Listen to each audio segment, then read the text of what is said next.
Wes Craven saw Freddy's Dead and said, fuck that shit, not on my watch. And we got Wes Craven's new nightmare. Thank goodness. Let's talk about it.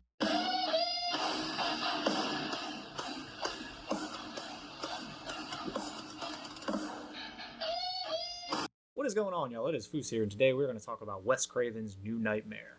Written and directed by the man himself, Wes Craven, and released in October of 1994, this movie would feature Heather Langenkamp back as Nancy Thompson / herself, Robert Englund as himself / Freddy, and we'd also see John Saxon back as himself in this movie, and Nico Hughes would play Dylan, who is Heather's son in this movie.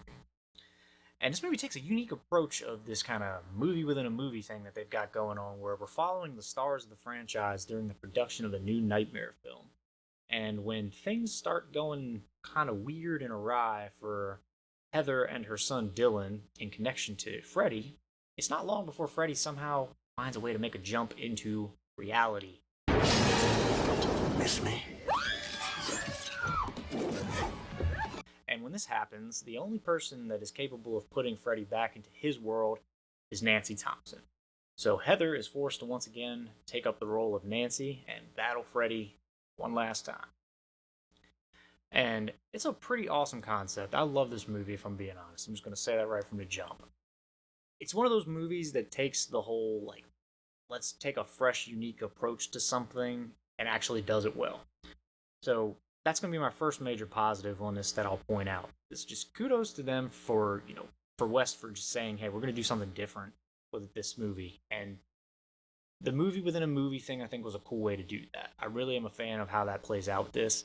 Following the stars and kind of real life versions of them as they're starting to see a line blurred between the reality and the movie.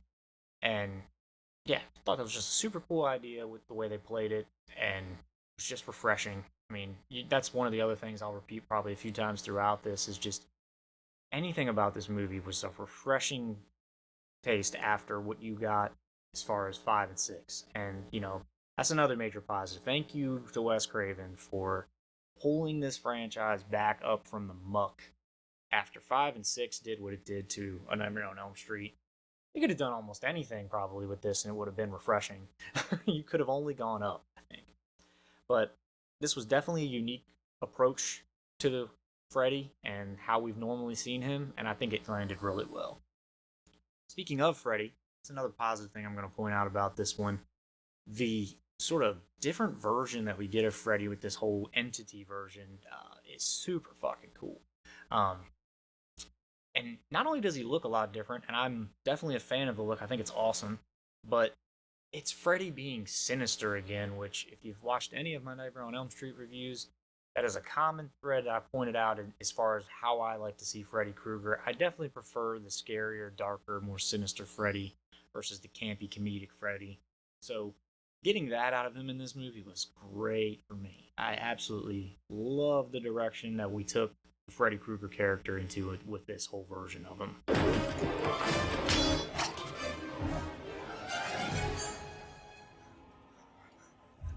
Nancy.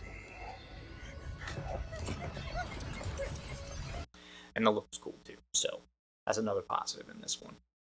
And I guess the last thing I'll point out, just as far as the major positives go, is Nancy Thompson's character being brought back in this in some capacity, and the performance that Heather Langenkamp puts in is not just Nancy but herself. Ultimately, is awesome, and I love the interactions that we get to have between Heather and Robert Englund.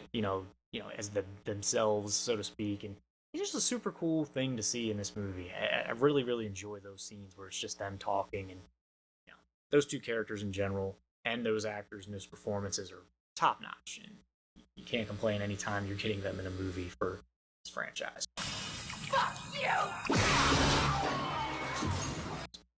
So those are the major positives for me and things I really, really like about it.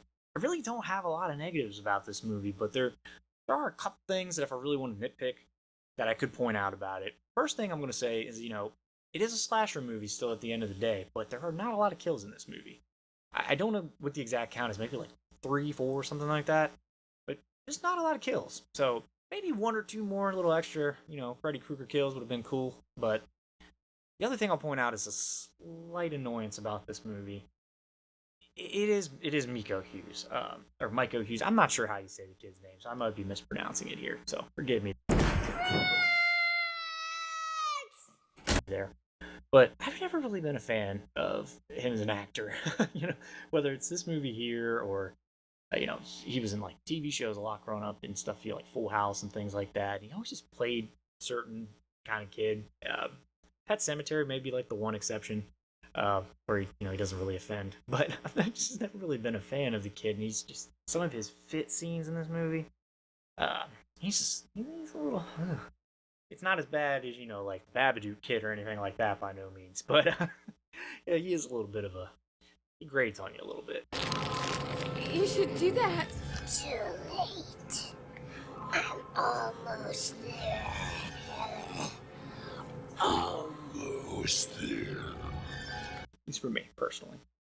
And I guess the last nitpick point I would say about this, being that this was a return back to glory for this franchise, Wes Craven coming back to handle business and all of that stuff, the one point that may have been lacking for me a little bit was the score in this movie. That first score in the original movie is one of the best in horror of all time, I feel like, what you get there. And so it would have been kind of cool to get something to harken back maybe to that a little bit in this.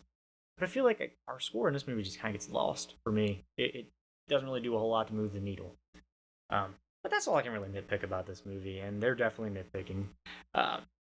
Overall, I will definitely always remember this movie super fond for just, as I said earlier, pulling this franchise back up to some level of respectability after the dreck that was 5 and 6.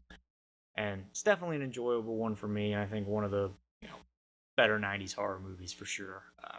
Yeah, that's all I got on this one, y'all. As always, if you stuck around with me for this long, hit that subscribe button for us. Check out some of the other videos on the channel. And as always, be on the lookout for that next one. We'll see you.